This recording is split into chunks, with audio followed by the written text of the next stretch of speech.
Selamat pagi, salam sejahtera untuk kita. Shalom, Om Swastiastu, salam kebajikan.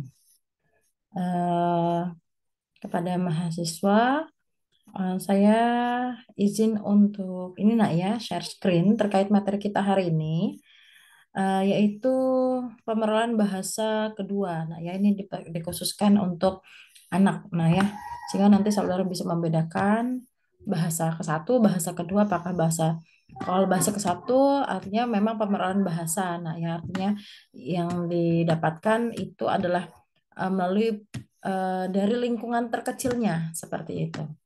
Kalau bahasa kedua itu bisa jadi apakah dari lingkungan terkecil atau melalui proses pembelajaran ya seperti itu. Ini bergantung pada kondisi masing-masing ya seperti itu. Nah, saya izin share screen terlebih dulu.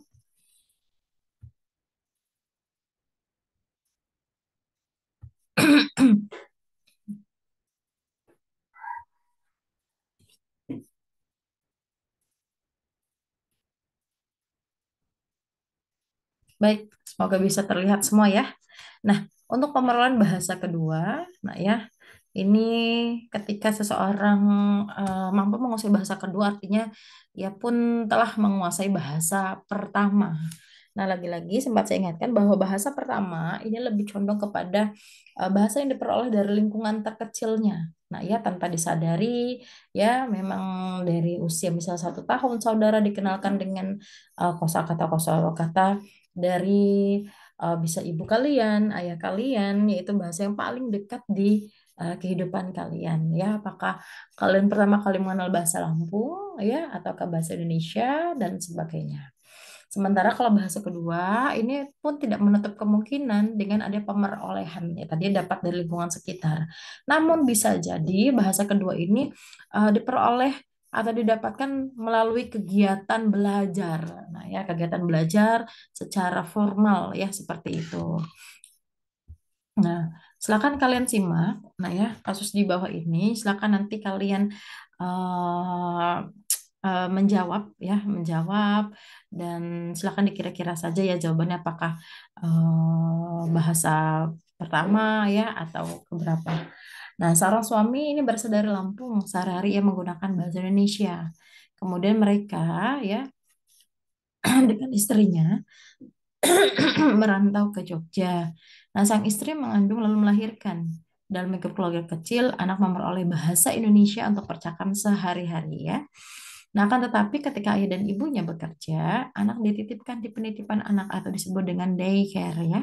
Nah, di lingkungan penitipan anak, para pengasuh menggunakan bahasa Jawa.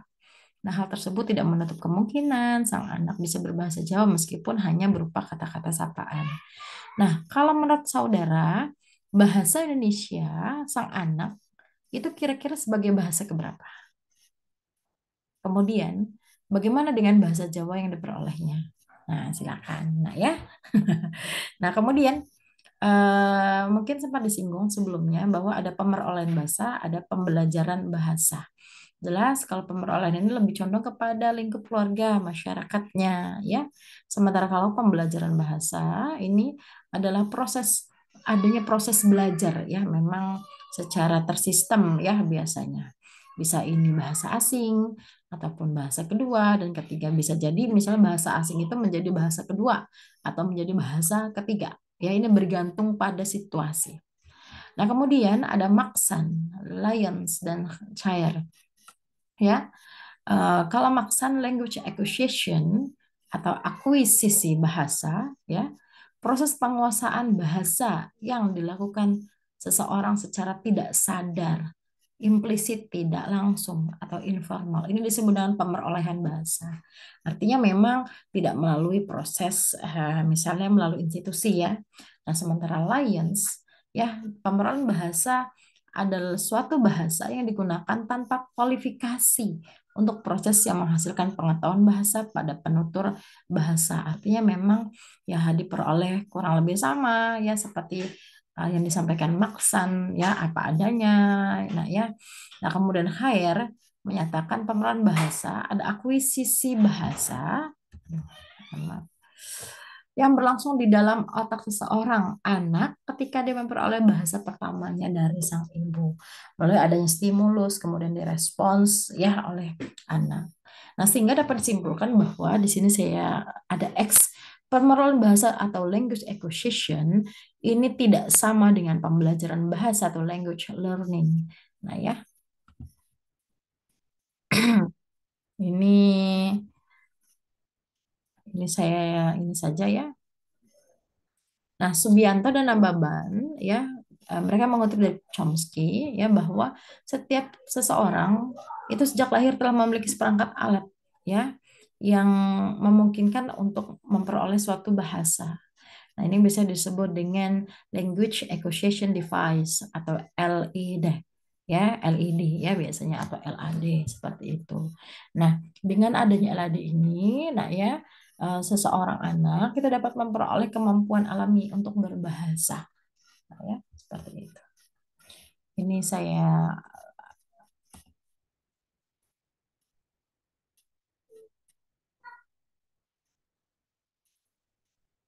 ini saya lewati saja, bisa dibaca nanti. Nah, kemudian eh,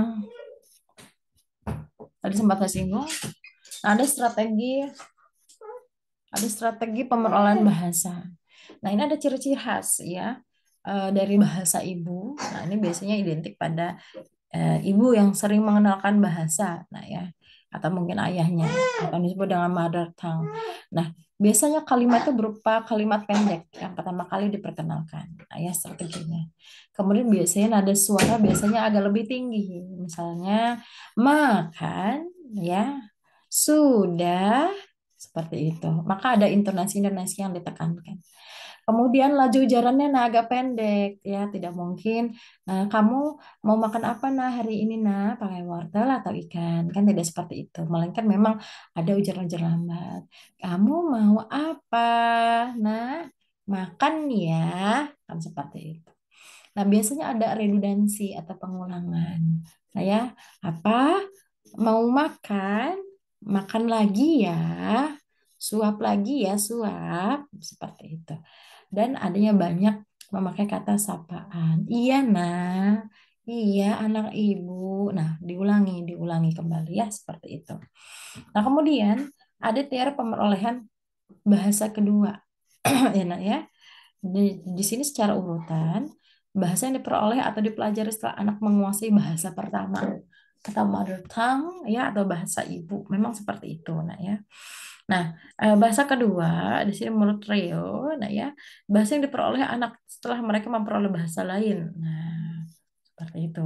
Bahasa yang diperoleh disebut sebagai bahasa kedua. Ya, jika bahasa yang diperoleh terlebih dulu dikuasai dengan relatif sempurna. Misalnya yang suku Lampung, misalnya nak ya, kalian sehari-hari menggunakan bahasa Lampung di rumah. Artinya kan memang kalian sudah dapat dikatakan relatif sempurna nah ya untuk melakukan komunikasi berbahasa Lampung. Nah, kemudian di sini eh, bahasa pertama ini ada yang menyatakan bahwa digunakan untuk aspek kehidupan terutama yang bersifat emosional ya emosional untuk berkomunikasi. Nah, sementara kalau bahasa kedua itu biasa pada aspek-aspek tertentu saja. Nah, misalnya yang biasa berbahasa Jawa, maka kalau untuk yang bahasa kedua misalnya didapat melalui di sekolah, artinya kan bahasa Indonesia. Nah, ya. Nah, artinya pada aspek-aspek tertentu misalnya untuk ujian, nah ya, kemudian untuk berkomunikasi di sekolah. Nah, nanti kan memang pada aspek-aspek tertentu. Tetapi pada saat kembali ke rumah, maka bahasa yang digunakan yaitu bahasa Jawa kembali seperti itu. Nah, kemudian di sini ada strategi belajar bahasa. Ya, nah ya, kedua, ada strategi perencanaan dan belajar positif. Nah, ya. Nah, ini eh, strategi perencanaan dan belajar positif ini biasanya dirancang oleh guru. Misal seperti ini, nah ya. Eh, ketika guru menyampaikan, nah, hari ini kita akan belajar mengenai idiom. Nah, kemarin Ibu sudah menyuruh kalian membaca satu pantun, misalnya, iya kan? Nah, seperti itu. Nah, artinya memang di sini ya adanya proses tahapan pra pembelajaran. Nah, yang dilakukan oleh guru. Bagaimana caranya? Yaitu menarik perhatian dulu kepada para siswa dengan cara proses belajar yang positif. Nah, artinya apa? Yang ditanyakan misalnya pada materi pembelajaran yang nanti akan dilaksanakan, tetapi sedikit mengingatkan kepada siswa ya atau anak-anak bahwa sebelumnya sebelum itu sudah ada penugasan ya, sehingga nanti ada hubungan antara apa yang disampaikan sebelumnya dengan yang pelajaran yang akan diperoleh. Nah, kemudian ada strategi aktif. Nah, ya. Nah, di sini eh, guru dapat melibatkan peserta ya atau peserta maaf atau siswa tersebut dalam proses pembelajaran. Nah, ketika misalnya guru menampilkan gambar atau objektif nyata nih ya seperti ini. Ada gambar ayam jago. Di sini guru menginginkan adanya keaktifan dari siswa. Coba nak perhatikan ini apa? Mungkin ada yang menjawab rainbow ya. Ayam jago pada Upin Ipin. Atau mungkin ada yang langsung, oh ayam jago, ayam aku misalnya. Coba itu ada warna apa saja, misal untuk pengenalan warna. Eh, Sebelum ke pembelajaran bisa membuat kalimat ya. Oh ada hitam, kemudian ada oh iya merah, kuning, coklat dan sebagainya. Nah dengan cara inilah ya guru mendapatkan bahwa oh siswa ini ternyata memang bisa aktif ketika dihadirkan objek yang nyata seperti itu. Nah, kemudian strategi komunikasi. Nah, ya. Nah, pada konsep ini dirancang guru untuk memotivasi peserta didik dalam penerapan bahasa di luar pembelajaran.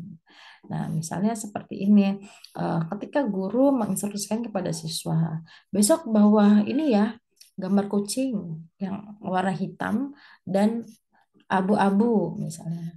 Nanti coba perhatikan, kita akan lihat perbedaan kucing yang berwarna hitam. Apakah matanya hitam, hitam, atau kok bisa jadi abu-abu. Nah, seperti itu.